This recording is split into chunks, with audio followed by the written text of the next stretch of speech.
What's up, guys? Welcome to this week's Monkey Nut Punch podcast, and I've left a bloody thing on screen. As you can see, the normal sort of host with the mostest has been replaced by a well-shaven, well-groomed, better model, namely me, because Gav is away in Florida doing whatever. But as always, like that stain in the carpet that you can never get rid of, he's always here. Nigel! How you doing, Nige? I'm always there. Until I'm not. Until I'm not. That's deep. I know it's deep. Thought-provoking. That's the type of thing you tune in for. How you doing this week, Nige? How you doing? Yeah, it's all right. It's fucking hot, and we don't have AC in this country, so you amazing. guys have had it. You guys have had it hotter than me. I have a wonderful AC unit, which I would die if I didn't have.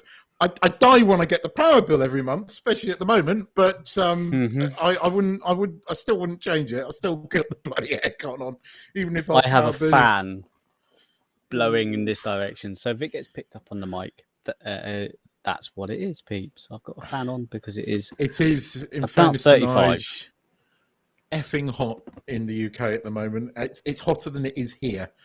And we got up to 34 today, but Jesus, you guys are getting it. You're getting pummeled at the moment. We went. It was 35 yesterday here where I live, so we went down south. Only an hour drive, 5 degrees difference. It was only 30. This is centigrade, by the way, for our friends in America. Centigrade, not Fahrenheit. Well, nicely. Hi, Bifford, by the way. How you doing, buddy? He's very kindly, because Americans do this. He's actually put it's 21 in New York. That's a bit cool for this time of year, isn't it, in New York? I thought New York could get quite warm. Although when I was in New York, it was December and cold. Sounds cold, to be honest. I love New York. I didn't realise you were in New York. I love New York. Anyway, right, what are we talking about today? Well, because Gareth's away, we get to pick the subjects. Nigel, in only a week, and this is impressive for Nigel, has seen the final of the Orville, so well done. Did you watch? How many episodes of The Sandman did you watch? I actually watched 3. Right, so we can talk about The Sandman. That's really cool. And because Nigel and me are into sort of fantasy stuff far more than G is, we've got Lord of the Rings, the Rings of Power to talk about, because I want to get Nigel's opinion on this.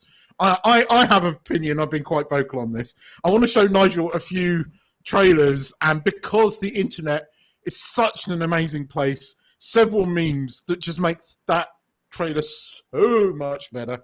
So I want to get Nigel's live reaction, because I'm not sure if he's seen these memes or not, but they are fantastic. No, I haven't seen any memes. And we might even get into a bit of talk about the prequel to Game of Thrones, because we are getting House of Dragon coming soon. And I want to know if we're excited about that or not. So we'll get into that. But let's talk about the Orville first. So, Nige, you've caught up now, right? So do you agree with me? Because you sent me a message in the week, but I won't ruin it for the ladies and gentlemen.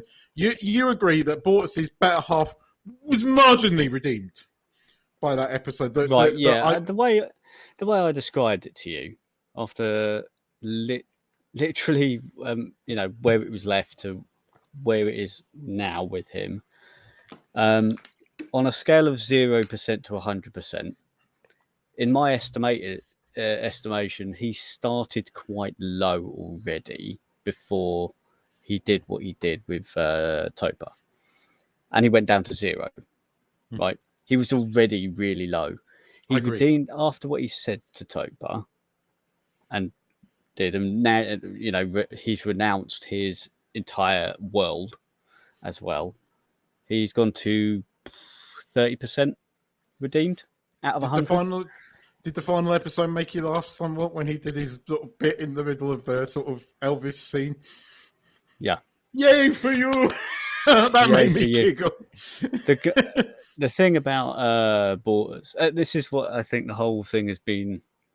I understand there's been quite serious undertones of the whole series, but the last episode really, really brought me back to Series 1 vibes. Where it just wasn't too serious, and the fact that you got the pilot, I've forgotten his name, forgotten his name, but he was asked to be best man, and Bortus just went, "I will do the job for you. I am regarded as really funny." Yes, and that was it. He was doing it then. He was like, "Hang on a minute, what? Did anyone else sort of?" And then halfway through, Bortus was told to do one, and Matey Boy hadn't even prepared something, and he was brilliant. And although it was short and sweet, it really brought that back. I think my favourite moment of that, and we mentioned it last week, was when Isaac's wedding party turned up. It's the old fucking Kalon fucking fleet. Yeah, I had expected it because you mentioned it, but yeah, it was obvious as soon as he clicked and he was talking to Prime, and he was like, "You want all of us to come? Yeah, why not?" Okay. I get why you enjoyed this episode, because you were never a Trekkie, so you came into this more for its sort of, I suppose, Family Guy vibes than anything else, because that's what it is probably closest to in some ways. Yeah, it's almost, well, I was never a big fan of Family Guy, but I did watch it a little bit, and I quite liked it. But yes, it is Family Guy in space, in a way. But take that aside, I did.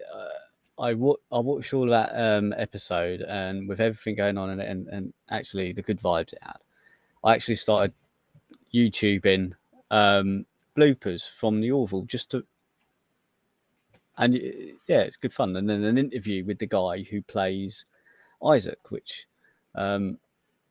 is good because, well, he's a British fella. I believe. Yeah, no, I know.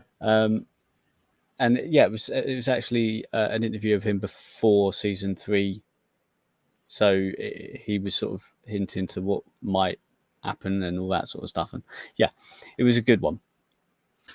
It did bring back my appreciation for the series. I respect why you enjoyed that more. I mean, as I said last week, for me, because my parents brought me up on Lord of the Rings, Trek, and things like that, and especially Star Trek, especially the original series replays on BBC Two when I was a kid, then Next Gen. I was always a Trekkie. And when Trekkie was really good, it was thought-provoking and good. And that's what this season, The Orville, did for me. I get why you preferred the comedy side of it, but they did that with that final episode, and I thought that final episode was good. They did it with that final episode, but they didn't make it so slapstick. It was funny, but believable that the entire Kalon fleet would turn up. It made, even in that sort of serious world they'd set in season 3, that still made sense, and that's what I liked about it. And I'm hoping that this news that the Orville is moving to Disney Plus, all 3 seasons in the States, and it's already on Disney Plus here, and I believe it's on Disney Plus with you guys. That's where I watched it, Disney Plus. It's that Disney will pick it up for a full season, because it needs a full season.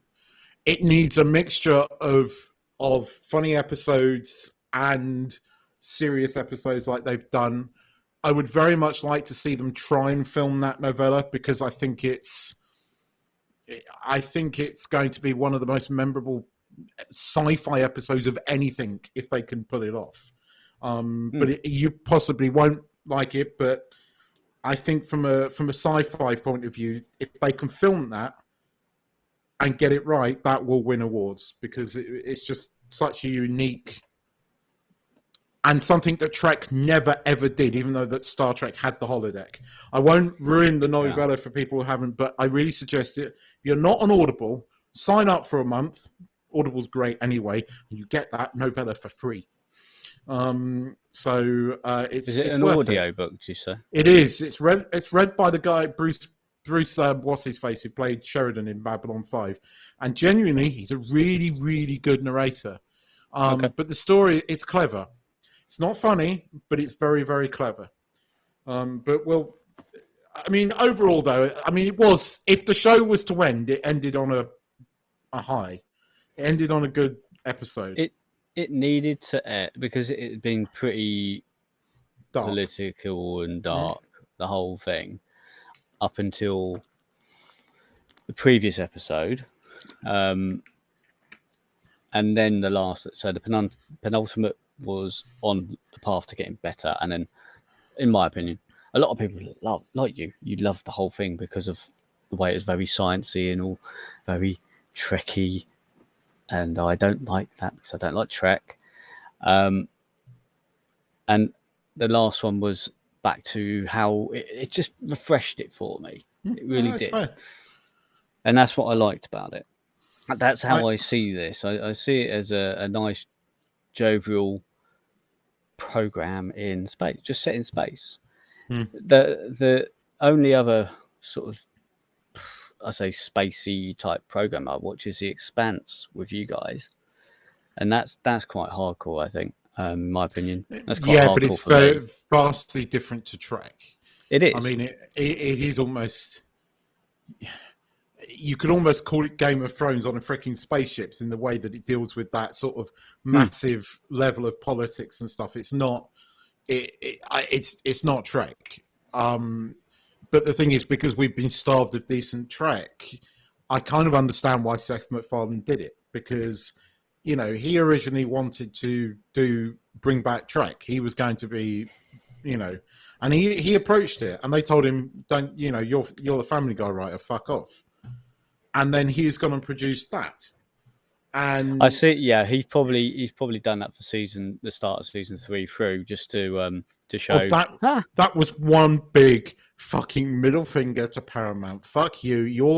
You know, you can't get it right over there. You've gone too stupid with your, you know, you're forcing your political views down everybody's neck, and it isn't Star Trek anymore. And you've lost the fan base, which they have.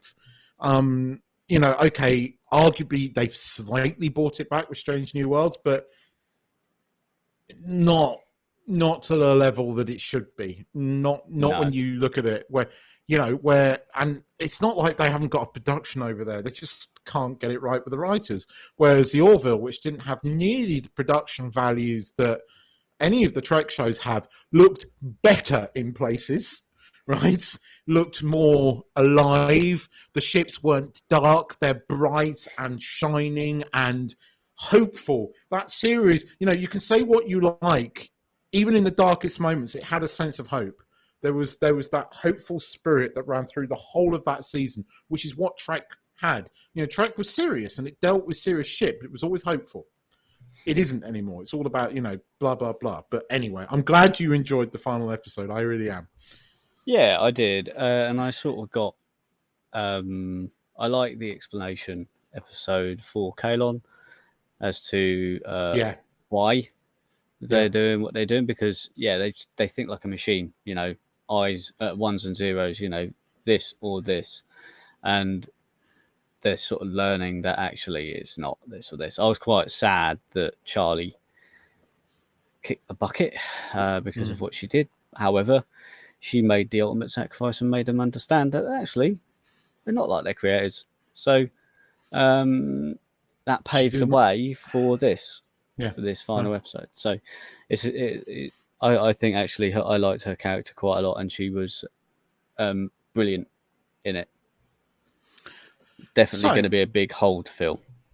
Yes, no, I agree. So let's move on to the Sandman. And before I get your view, if you don't know what the Sandman is, if you've ever collected comics, if you're a comic book person, then you will have either heard or know the Sandman. It is one of those legendary comics. It's incredibly well illustrated. The characters, all of the 7 sort of godly characters were after sort of pop stars, as Gareth got right last year. So, you know, the devil was Bowie, very, very predominantly Bowie. And I would have loved to have seen Bowie in that role. Because he was so brilliant in the Labyrinth. They've tried to make movies out of it. They've done an Audible, again, really good Audible play on there. Netflix finally, with Neil Gaiman, who wrote the original comic, have adapted it for TV. But with this being the modern day, they have. If you come into this fresh, which I know Nigel has, he's probably got a different view, or he was able to watch it. My problem was I came to it from the comic, and to a certain extent the Audible play. So when they raced and gender swapped so many characters in it, I mean, it's not just one. It takes you away from the story because you're expecting, the devil to be, well, male, and if they'd been sensible, they would have cast Bill Nye to replace Bowie, just like what's its face did, the man that fell from Earth did, and that would have been genius casting. But no, they cast what's her face, Big Bird from Game of Thrones, and that just didn't work for me. I don't know. Haven't got that far, I think. You are on the 3rd episode, so he's about to go to hell, I think. Yes, at the end he said that he was going to go to hell, and the new Raven, who has been told to follow him about, and he's adamant he doesn't need a Raven, called Matt, incidentally. The Raven's called Matt. Yeah. I don't know what their purpose is or how they could possibly help. Don't know yet. How are you finding it? How are you finding it?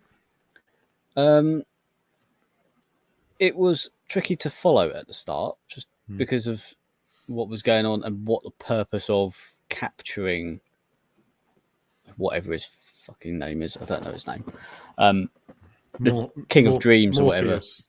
Morpheus, of course, it's Morpheus.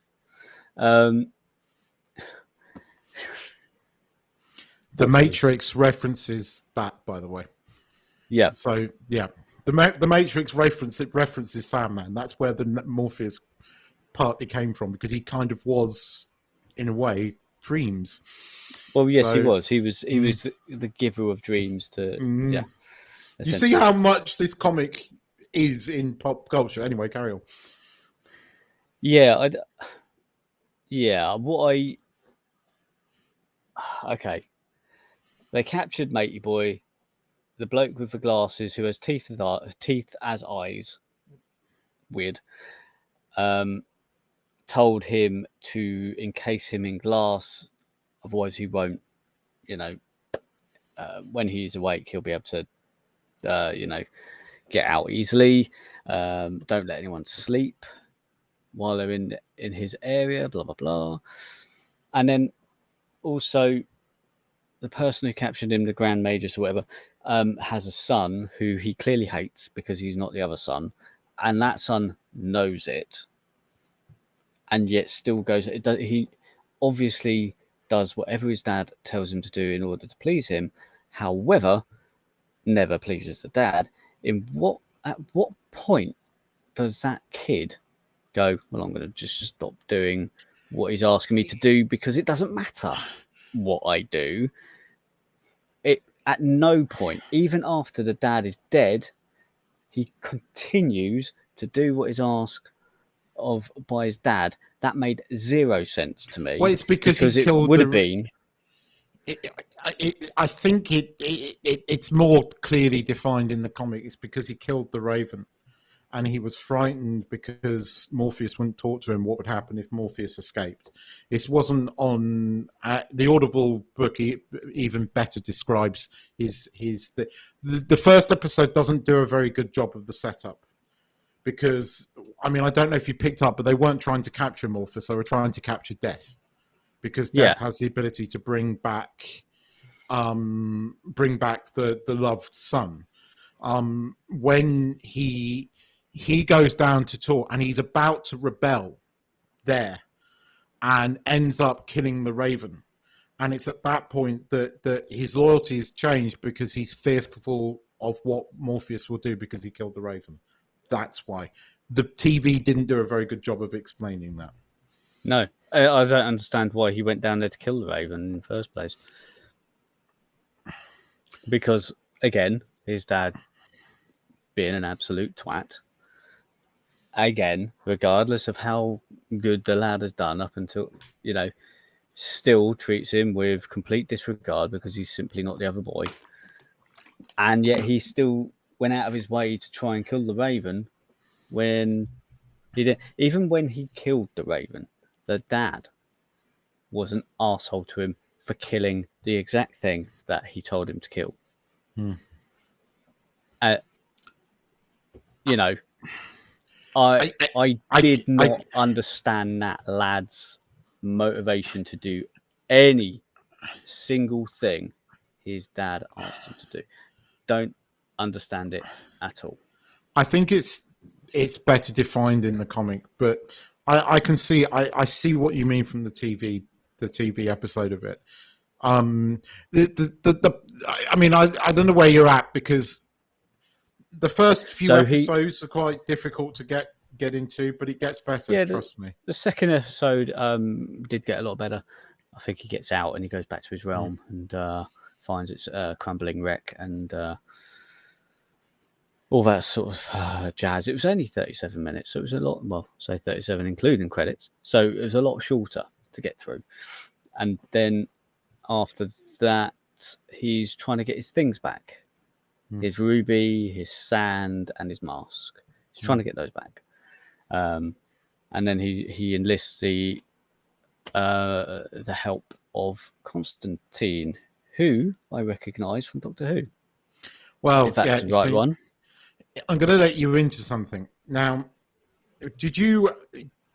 It's Clara, right? Yeah, it's Clara, but it's not Constantine. It's meant to be John Constantine, right? So the character that you saw in some of the DC TV series is like the Green Arrow, the Flash, and Legends. It's meant to be him, right? Because this is set, or the comic is set in the DC universe. So when the Sandman's going around, Batman, Superman, all of those DC superheroes exist alongside John Constantine.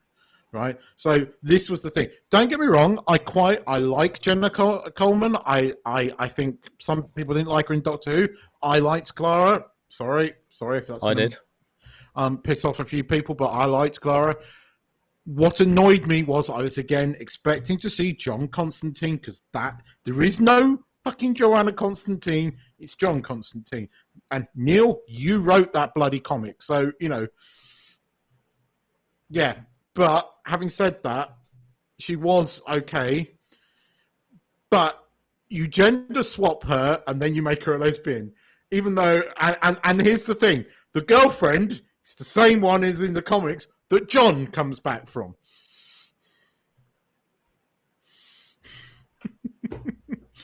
So they're only gender swapping certain things to hit a narrative. Yes.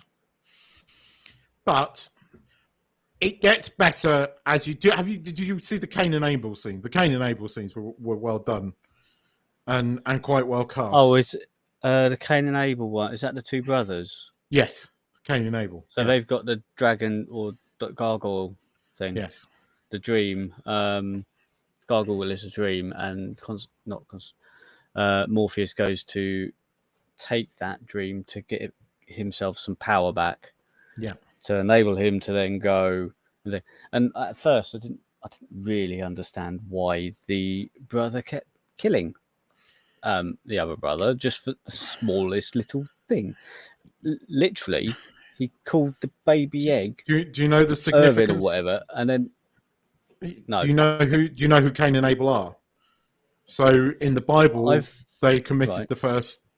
He murdered his brother. So and it's the first murder. So it's a biblical reference. So he did say in the third episode, I think he said, he was talking to the little green goblin thing. Green goblin. He was talking to the gargoyle. Goldie. Yeah, Goldie.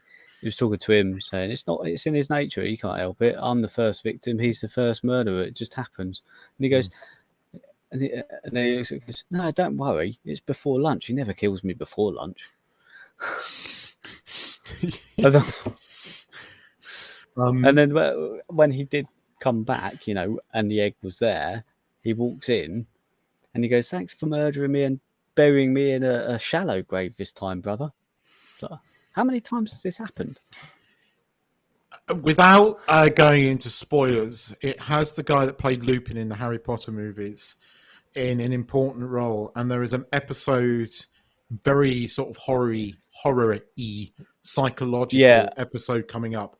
He is utterly brilliant in that episode, and I mean, I was brilliant. trying to place him actually, the actor, because the mum who stole the stuff from Morpheus when she was running away from the high priestess, it might as well be, was wearing a dress, and got away, took those bits, and it kept her alive. That's what she said.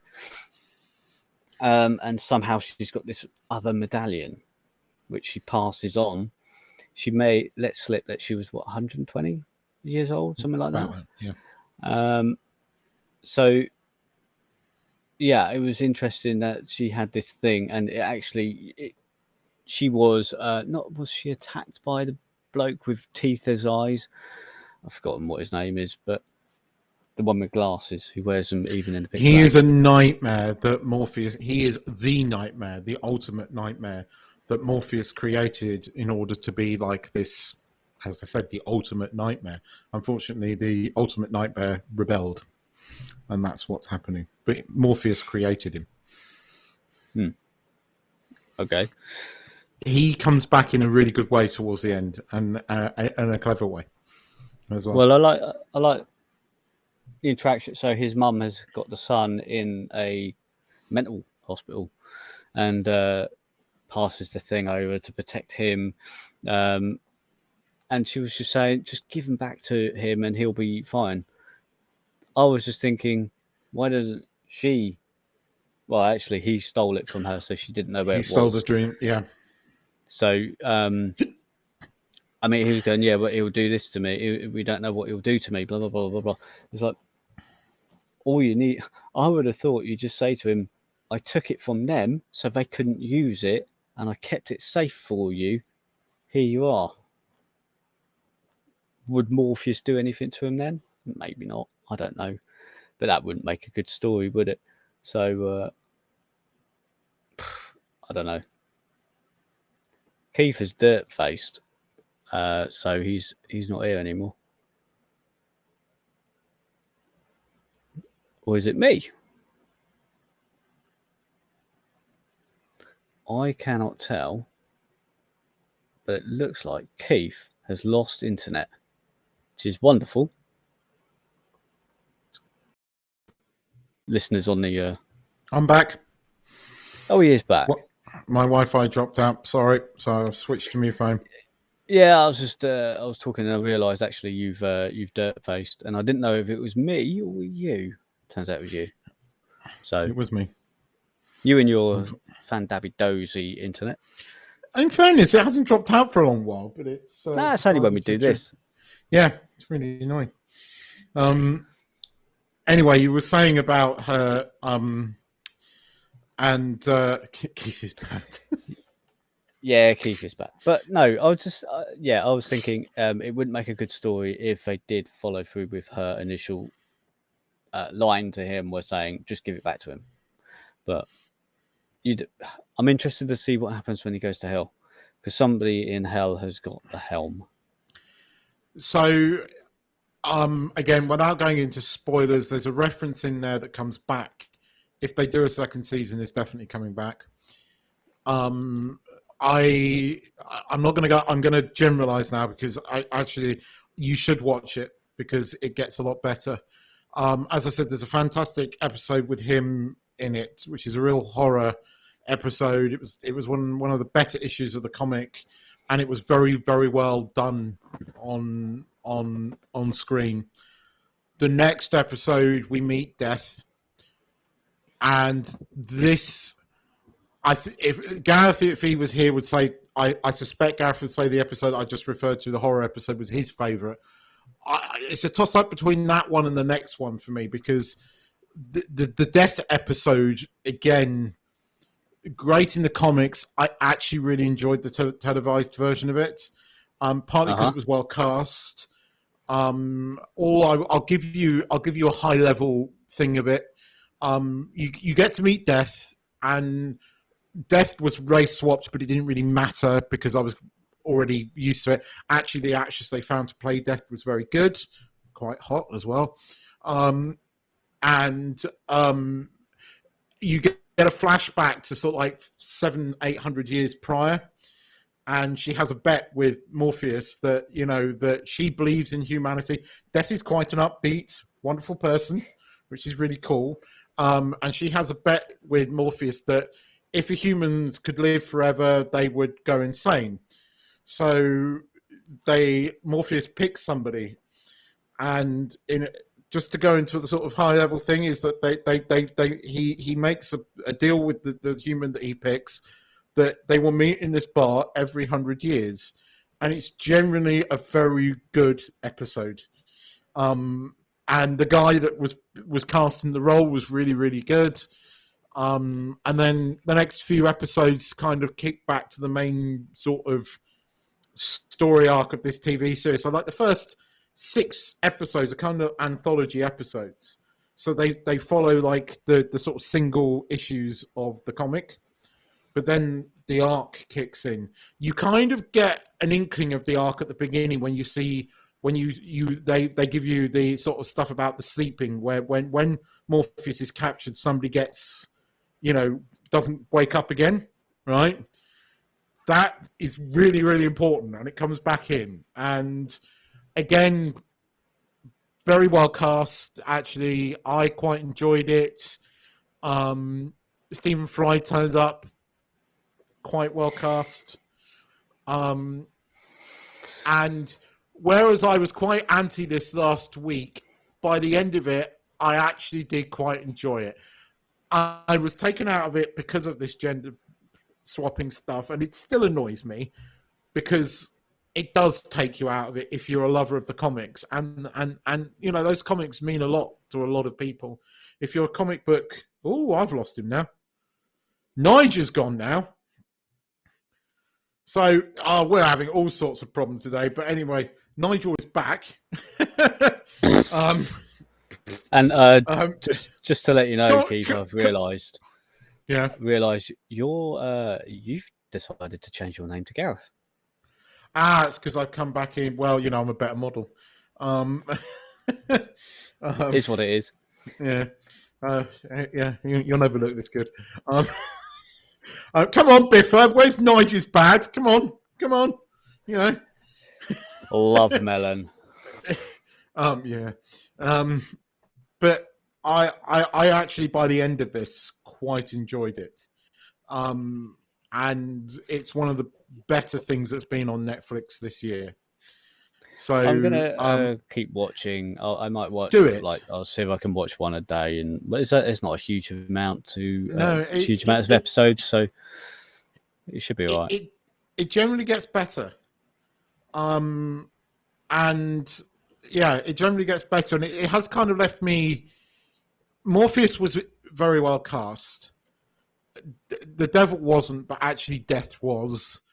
I think they missed a beat by not casting Tom Ellis as the Devil, because I think that's how they would have got around it. I wish they'd done that. Maybe they couldn't get the rights, I don't know. But I would love to have seen Tom Ellis back as the Devil. And, Mazikeen, because that is where, the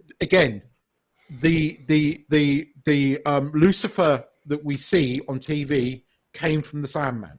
It was a spin-off of the Sandman. So, this was set prior to Lucifer going up into the thing, because, again, Lucifer Morningstar, Mazikeen by his side, all came from the DC comic, which was a spin-off of the Sandman. So, this comic has its tentacles, and it influences far more than a lot of people realise if you don't know what it is. But I genuinely enjoyed it.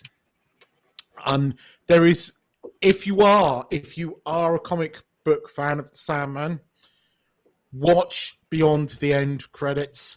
Even when the Netflix auto thing tells you to skip on, ignore it. This is a comic book only thing. It's not a deleted. It's not a cut scene Marvel style thing. But I'll let you into a secret. Neil Gaiman managed to persuade the original artist to come back, and there are some comic book brand new single panes illustrations at the end of it, and they're beautiful. So if you're a lover of the art of the Sandman, which I am, and I have got the issues, well worth taking a look at that, because he retired. So to come back and do that is quite a big thing if you're a comic book thing. So it's nice. So it's well worth it. Right. Yeah. Okay. So, Nigel, have you seen the trailer for the Rings of Power? I think so. I think I have. All right, I'm gonna play the first couple of seconds because we might get a strike. I'm hoping we don't, but I am gonna play the first few seconds because it illustrates something, right? So, where have we got it? Lord of the Rings, Rings of Power. Here we go. So, take us back. You do need to share whatever you're looking at. Well, you see, when you do it on the other one, it automatically pops up. Right, here we go. So, there we are. Are you ready for some severe member berries? There was a time when the world was so young. Member berries. There had not yet been a sunrise.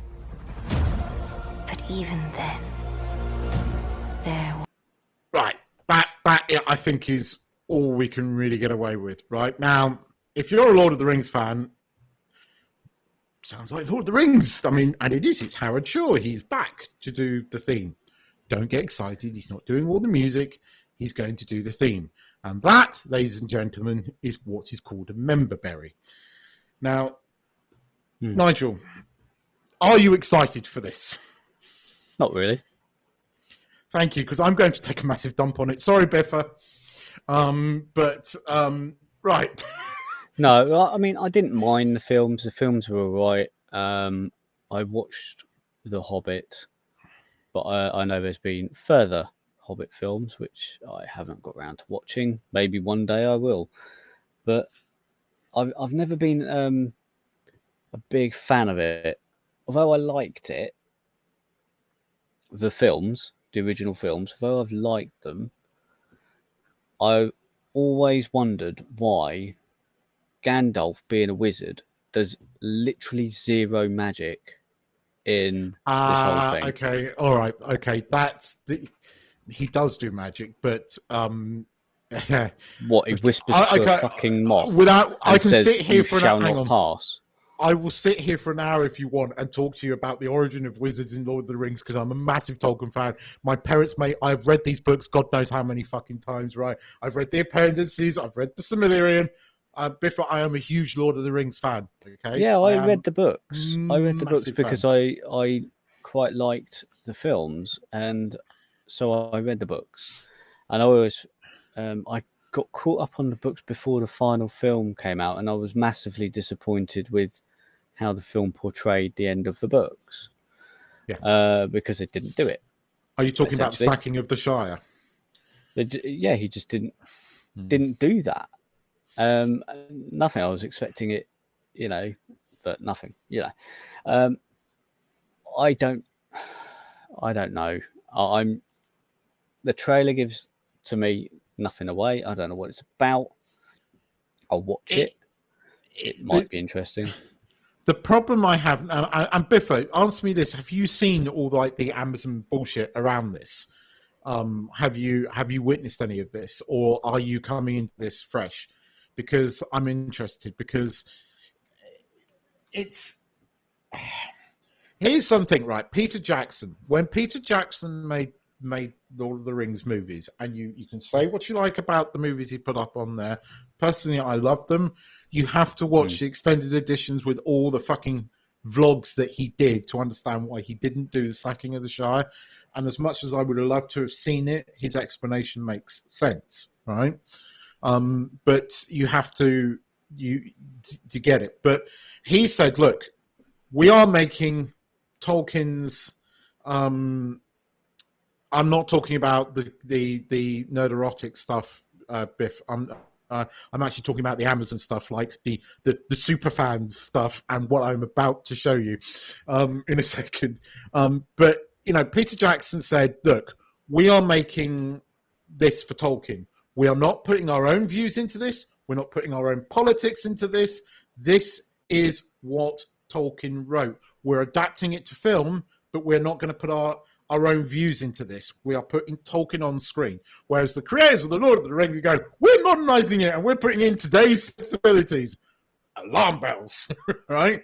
Then you have fucking Gladriel on the front of Entertainment Weekly, posed like a man, literally legs wide apart, with just a piece of chainmail sort of gently over her lady bits, right? But blatantly male part. News to you, Gladriel was never, ever a warrior. It's nowhere in the fucking appendices that she is. But anyway, that, you know, and I can go into why Numenor isn't there and why the Queen that you see is 1,000 years apart from where we are. But anyway, and this is not me getting this from Nerderotic. This is me knowing all the appendices because I studied the fuck out of them. So anyway, then Amazon put this up the other day on Entertainment, and this is something to behold. So let me share this. And then I'm going to show you the memes because the memes are amazing. Right, this is a Chrome tab. Okay, there's no audio to this. Nigel, tell me what you think after watching this. Well, you'll have to share it first, mate. Alpha. Bloody thing, hang on. Keith, Hang on. Yes. I'd never think that you were into technology.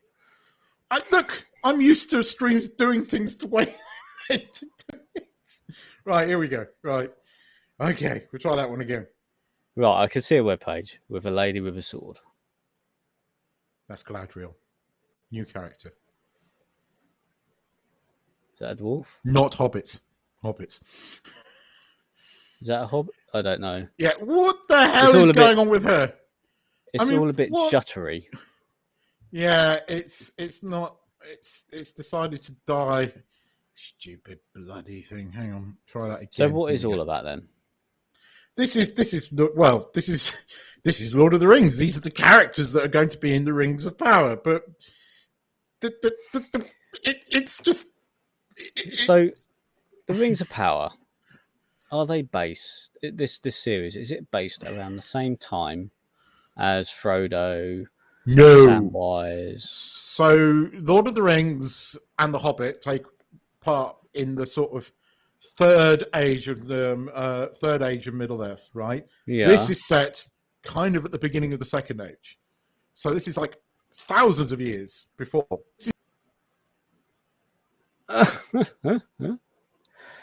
Well, it looks like Keith has managed to not just close his what he was sharing, but he's also closed his entire browser. So he's left the stream again, people. Like I said, he's really good at this technology stuff, considering he's an IT guy. So I was just explaining to everybody how great you are at IT. Yeah. I think you close the browser for everything and not just stop sharing. The chat decided to become enlarged. I hate Melon. I'm sorry. Literally rubbish. Literally rubbish. Anyway, so this is set at the beginning of the Second Age, and it's about eventually won't happen in the first season, by the way, the forging of the rings. All right. Now, when was the rings? So in the Second Age, the rings were forged, were they? Yes. Essentially, the Silmarillion. So there's texts that Tolkien wrote that kind of cover it, right? But this entire series is based on like 20 pages of text, right? And the key here is, it's adapted from Tolkien's thing. And the problem is, what worries me is like every time you see the cast, like, interview, they're not going, oh, it was amazing to work on this. This thing's going to be amazing. The woman that looks like a weird, dwarf. She's not a dwarf, by the way. She's meant to have a beard.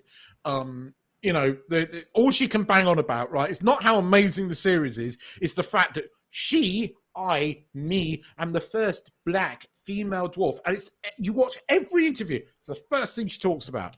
Me.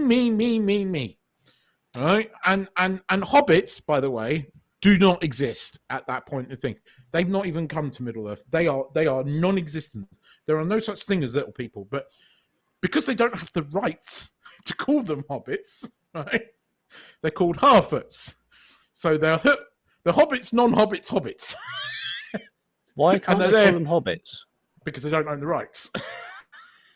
Dude, when you actually see what they've got the rights to, it's ridiculous, right?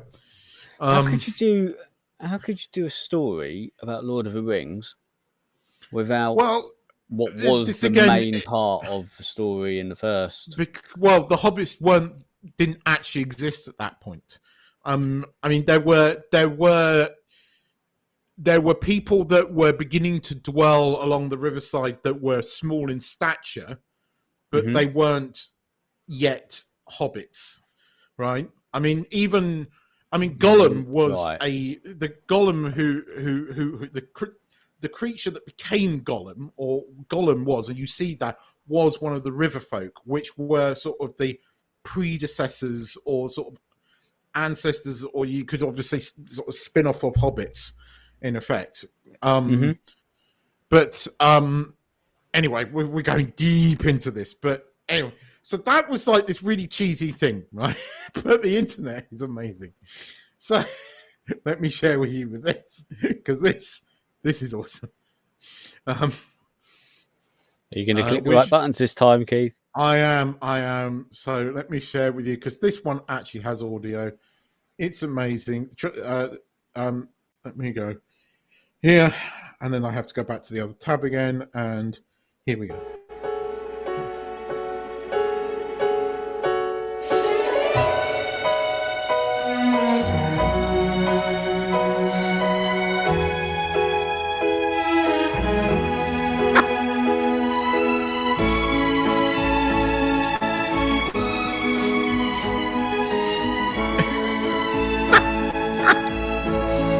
I don't honestly. The Young and the Restless. This portion sponsored by Oil of Olay. Basically,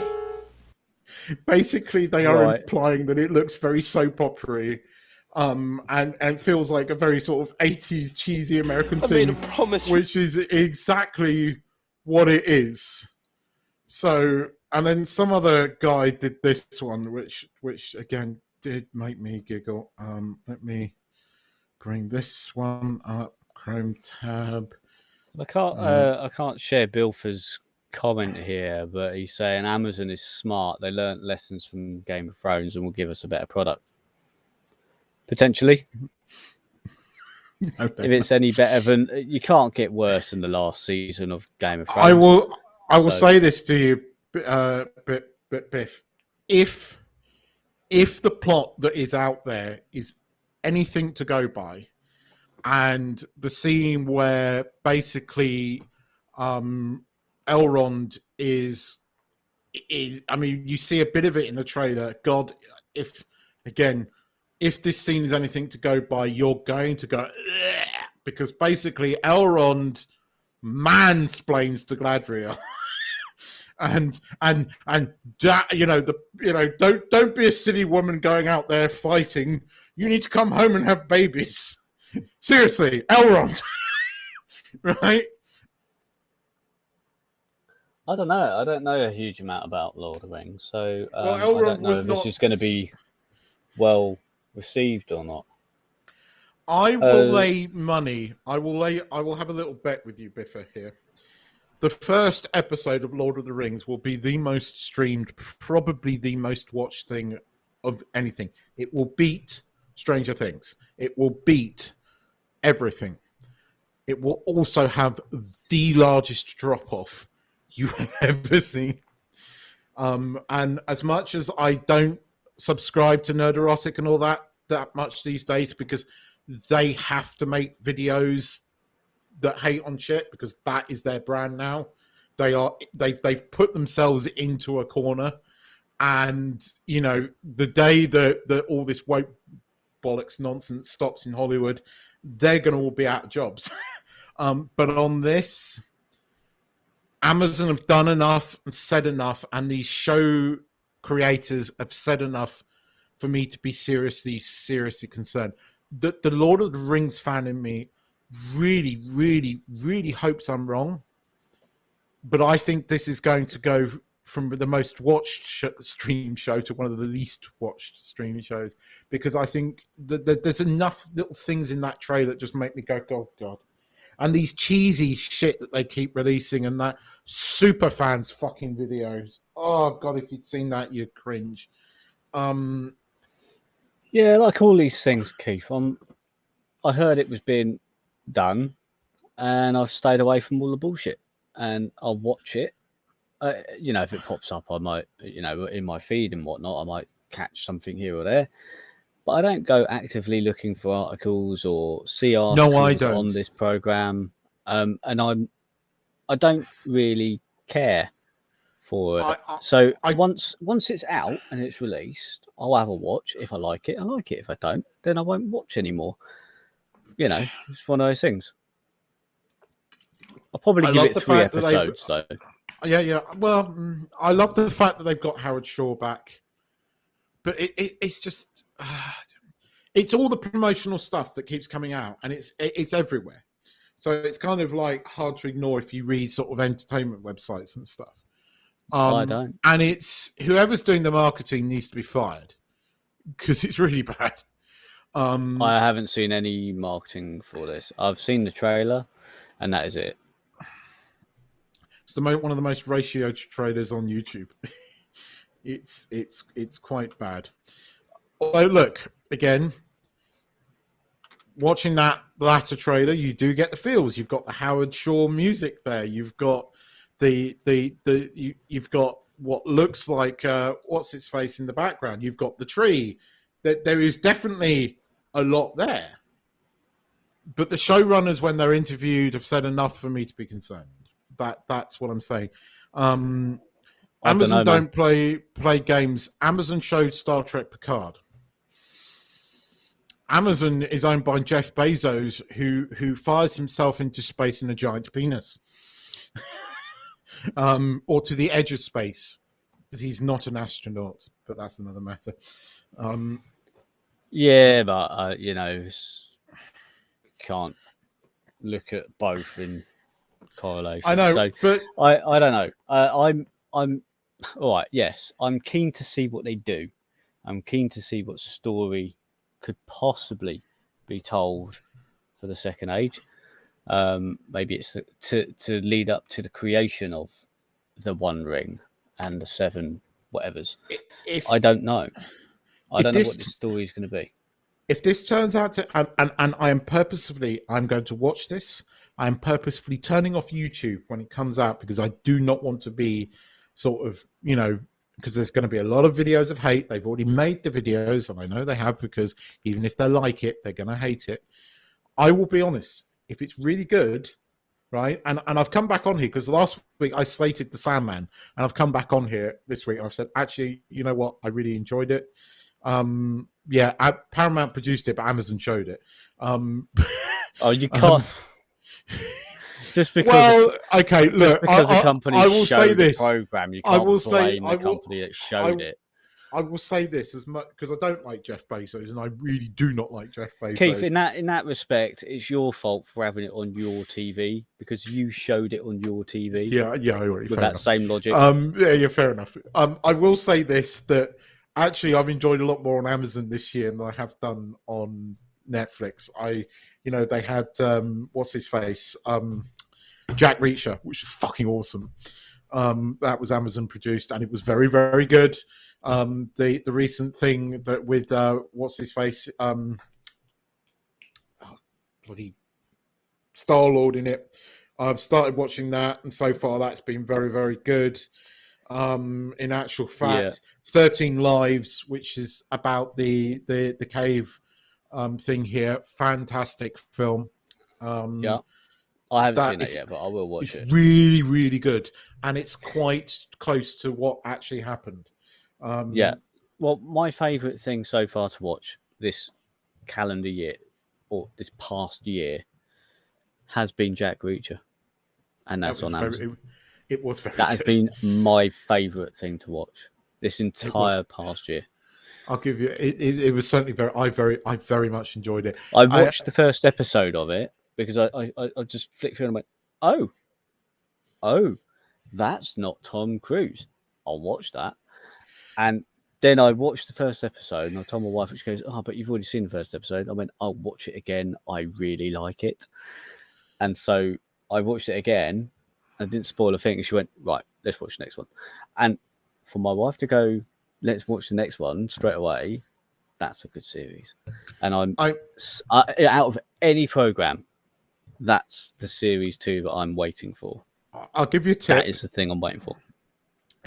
Definitely watch 13 Lives on Amazon. Watch that first. Then go on Disney Plus, watch The Rescue, which is the National Geographic documentary, isn't it? Documentary on it. And then watch how brilliant. And no, it's unfair. Watch how brilliant the performances of Viggo Mortensen and Colin Farrell really are. Those guys really fucking nailed the characters that they are playing, and I mean, really fucking nailed them. And actually, interestingly, it's really them doing all the diving, and I respect for that because I couldn't do that.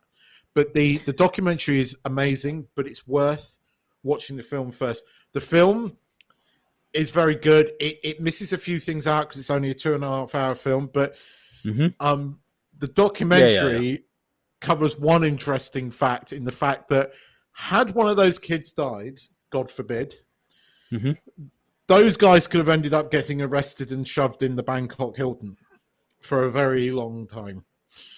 Why? Thai justice, the judicial system. They'll explain it in the don't get me started. So because the kids put themselves in a impossible situation where had somebody not gone in to save them, they would have died. If somebody had gone in to save them and one of them died anyway, the person who's gone in to save them gets prosecuted. Why would anyone go in to save anyone? My wife was absolutely livid when she watched that, but actually a lot of the detail was never given to the news. Hell, a lot of the detail was never given to the parents, right? But the way they got those kids out, you speak to any anaesthetist, right? They had a very little chance of surviving. And no anaesthetist in his right fucking mind would have done what they did. And the only reason they did it is because they literally had no other choice. It's what the film kind of shows it. The documentary goes into it in quite a lot of the detail. It's fascinating. And Netflix have got something coming out next month, which I think is also going to be good, because the one thing that the film and the documentary don't do is they don't do it from the perspective of the kids, because actually, these cave dive rescuers were amazing, and what those guys did, and these fucking old guys turning up when you got all these Thai Navy SEALs on plate. These guys, Navy SEALs, special fucking forces, right? And these old guys come up and get to the fucking bottom of this cave that the Navy SEALs guys couldn't get down. And it goes into why these old guys could do it and these other guys couldn't. No one's done it from the perspective of the kids and the coach, who actually kept these kids alive in a fucking cave in pitch black with no fucking food for 11 fucking days. Power of meditation, people. It's incredible. It's well worth watching. But we've digressed. But it's my tip of the week. Watch 13 Lives. Watch The Rescue, it's called, on Disney Plus. Really good. But what we've talked about Game of Thrones. So have you seen House of Dragon trailer? Are you going to watch this? Because bearing in mind season 8 of Game of Thrones, it's put me off big time. And when I say big time, I'm to the point where I couldn't even care less that they're making a series about the Targaryens. Honestly, I don't care. Honestly, I might if I've got nothing else to watch and I'm a bit bored, I might watch one. the only reason that I'm going to watch the first episode, that I'm even going to bother to giving it a go, there is one reason. It's got Matt Smith in it, and I kind of, you know, I like Matt Smith. You know, he's been given a hard time. He's been you know, he was dropped out of Star Wars kind of mostly. He was you know, he was in the what's his face movie, Morpheus movie, and he was quite good in that, but the movie was dreadful. Yep. And the thing is, he's a very good and talented actor, and if you'd seen him in The Crown, he was absolutely fantastic in that. So I feel sorry for him. So I'm going to watch this just to support Matt Smith. That's the story, and I'm sticking to it. I'd forgotten he was in that, so I might. Yeah, I like Matt Smith. Yeah, I actually watched Morpheus when I was on the cruise with my lad. I'll watch it. I don't know if I've ever spoken about this on the show, but you know, as a kid, my mum was obsessed with dragons. Right, she would draw them. She would model. She loved dragons. So it kind of some of it rubbed off on me.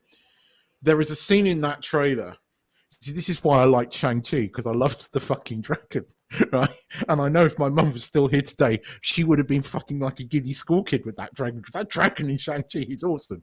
Anyway, there's a scene in that trailer where it's pitch black and a fucking dragon just comes out of the pitch black, and it's just the head of this beautiful dragon. You're just like, oh, yeah, that's kind of cool, right? So that kind of baited me a bit. It did bait me a bit, and I was like, okay, I will watch it, even though I do not want to support George R. R. Martin, because where's the fucking book? Mic blowing out again. But I will not. Yeah, I know. Get a book. I'm well aware of that. Until they stop making any sort of series about Game of Thrones. I don't know how well it's going to do. I will laugh if it does better than Lord of the Rings.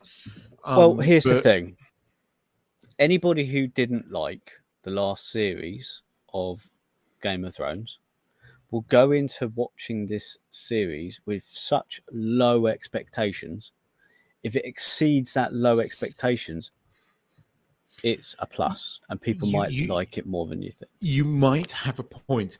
I mean, the thing is, right, even though Lord of the Rings or Rings of Power has had a lot more money spent on it, you watch that trailer and you see the armor and everything in that kind of looks better. Certainly, if you're going on trailers, it kind of looks better. You know, the Hobbit, you know, the people look like they actually live in that age. Whereas that Hobbit, not Hobbit girl looks like she just, you know, got off the Gold Coast of Brisbane, which is where she's from. And she looks like it as well. Whereas these guys actually are like white and pale-faced and look like they lived in the Middle Ages. And the armor looks kind of cool. Bring up Bilfer's latest last message here. He's saying Amazon has resources and access to the world-class storytellers and filmmakers. They spent $250 million for the rights and spend $1 billion on the production. Power of the Rings won't fail. You've heard it here, folks. You see, right, I'm going to counter-argue that slightly. Right. Look at Star Trek. That has an amazing production. I mean, look at all of those shows look fantastic. Had a lot of money spent on them. They're not good, right? Amazon have spent an awful lot of money on this. But I'm telling you that listening to what those showrunners are saying, watching the interviews on them, they are saying things that worry the hell out of me. Now, look, I'm not saying if it's great, I will be the first person to hear to go, great. I'm a huge Lord of the Rings fan. I want this to be good, right? But I've seen enough, unfortunately, of what these showrunners are saying to make me go ding, ding, ding, ding, ding, because of the current age that we're living in. And that scares me. It's like Gareth and me were like, you know, on one respect, excited that Babylon 5 were coming back, and then suddenly went, yeah, not now. You know, any of our favourite shows, if they announced now that we're coming back, the only thing that I'd be excited for right now is the Orville, because I know it's been good. Yeah, so on the money thing, you can spend a lot of money on something, but if you don't spend it in the right areas, and get the right people working in those areas, it could be a lot of wasted money to try and get something to where it should have been with less money. Well, time will tell. I'm hoping it is good, because I could do with seeing a good Lord of the Rings series. That would be nice. But I don't have an opinion either way. I just want it to be a decent story. I don't care about the politics side of things. I just want it to have a good story. And we've always said it. I hope that the people who have been chosen to be in the program because they're the best person for the job and the best actor for the job, because that's the story they want to tell, and that person is perfect for the role. That's all I hope. If that's the case and the story's good and it flows and it looks nice, great. I'm all for it. We'll see. I'm hoping that's the case. You can't spend that much money and be completely wrong, can you? It could. Can you? Yeah, you can. I mean, what was that Kevin Costner film, which was the most expensive movie of all time Waterworld? at the time? Yeah, was had like a really good cast, Dennis Hopper, and it was shit. I tried watching that again not too long ago, actually, probably about a couple of years ago, and I thought, I'm a bit older now, maybe I'll appreciate it. No, I got halfway through and turned it off. It was shit. I wish. I look, Biffa. I cannot dispute anything that you're saying here. You are correct in everything that you say. I've just seen enough that worries me. I don't like the look of the Hobbits, not Hobbits. Love Lenny Henry. Kind of looking forward to seeing him in this. I don't like the actress that plays the black female dwarf, because that's all she bangs on about. And sorry, dwarfs are meant to have beards. I don't like a lot of what they're saying, and that worries me. It really genuinely does, because Lord of the Rings is very, very close to my heart. It was my mum's one of my mum's passions. It was one of the books that I read. We truly loved those films. They were the last films that we all went to see as a family religiously, and sat in front watching the extended editions. I mean, there's a lot of emotion for me around Lord of the Rings. It is more than just a story for me. I want this to be good. I genuinely do. I have a feeling it's not going to be, and I hope I'm wrong. I do hope I'm wrong. I really do. I'm not one of these people that wants to hate for the sort of hate. We very much in the last year have been trying not to do as much hate stuff. Gareth has actively been trying to cover stuff that we're positive about. And this is why we bang on about things like the Orville, because we all, we've all been quite positive about that. But look, if it turns out to be really good, I'll be on here banging on about how good it is every week, and it doesn't matter who agrees with me or not. But we'll have to see. I'm going to watch House of Dragon. I'm going to give it a go. I get HBO here, so I will give that a go when it comes. Biffo, you've seen 13 Lives. Go and check out The Rescue now, because I think that will interest you if you enjoyed 13 Lives.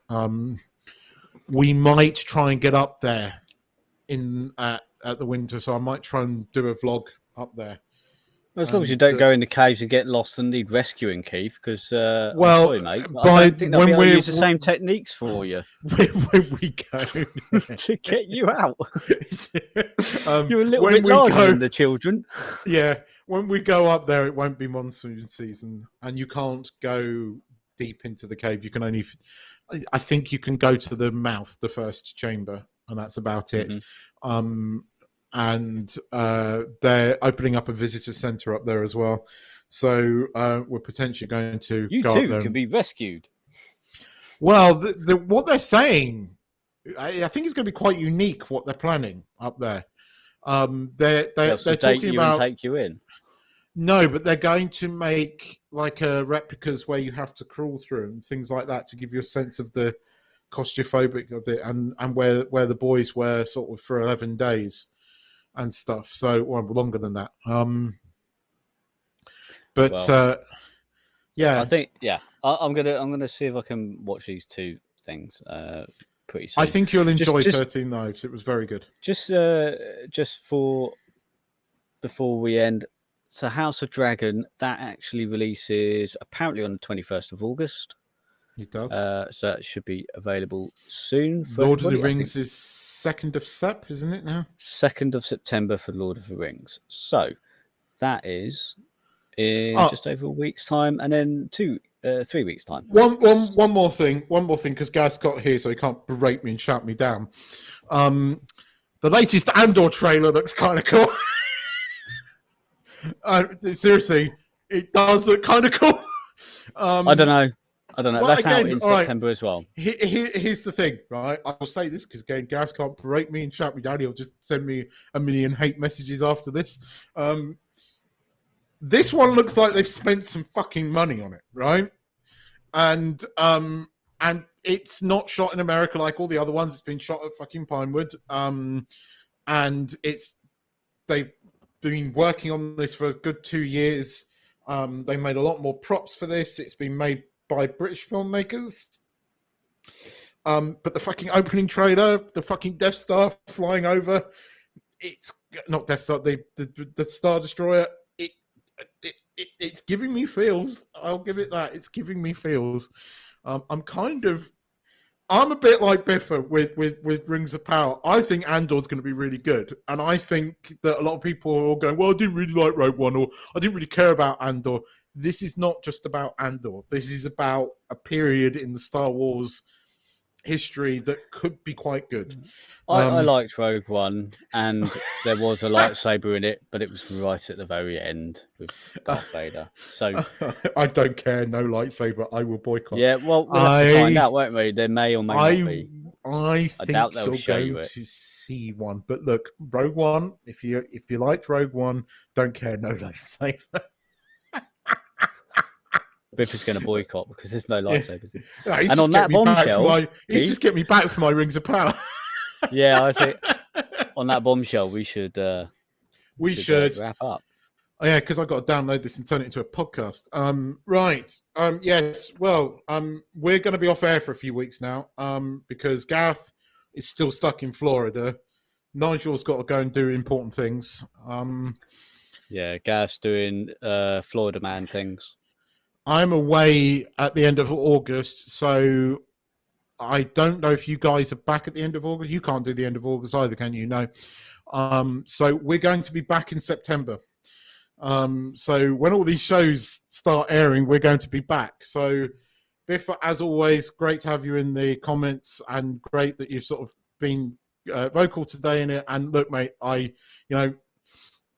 hope you're right, and I hope I'm wrong. That's what I will say. So on that, I will say thanks for watching, guys. Nige, say bye-bye. Thanks for watching. We'll see you when we're back. Have a good one. Have a good one, Nige. How do I end this? I don't know. There's a button somewhere. This is something I don't have any control over. It's the go live button, also the end button. Right. Hopefully we're about to end it. So... We're professional, you know. I've never controlled this guy. Bye-bye. No. That's not the... No. This... Gareth, where's the goddamn end button for the show? This podcast is going to be going on forevermore because we can't find an end button. I can't end it. Is it not the big button down the bottom? I don't know. It says we're already live. I've never been given access, so I can't help. All I've got is this go live button, and I haven't got like an. Hang on. Nope. I hate this guy. I can't end it. Oh dear. Oh, this is amazing. Okay, current broadcast. No. How do I end this? Do I hit leave studio? Will that end it? If this doesn't, I'll be back in a sec. No. Well, yeah, you hit leave, and that has left me to everybody. Hello. So keeps left, and I'm in as a guest, so I'm unable. And he's back. There he is. End stream. Okay. You Here we found go. it. Thanks for watching, guys. Wow. Yeah. See, There before we go live, right? Gareth, Melon is still buggy as shit. And I'm on Chrome today. I'm not even on the same browser. Anyway. Bye. Well, I hope you've liked this at the end. See ya.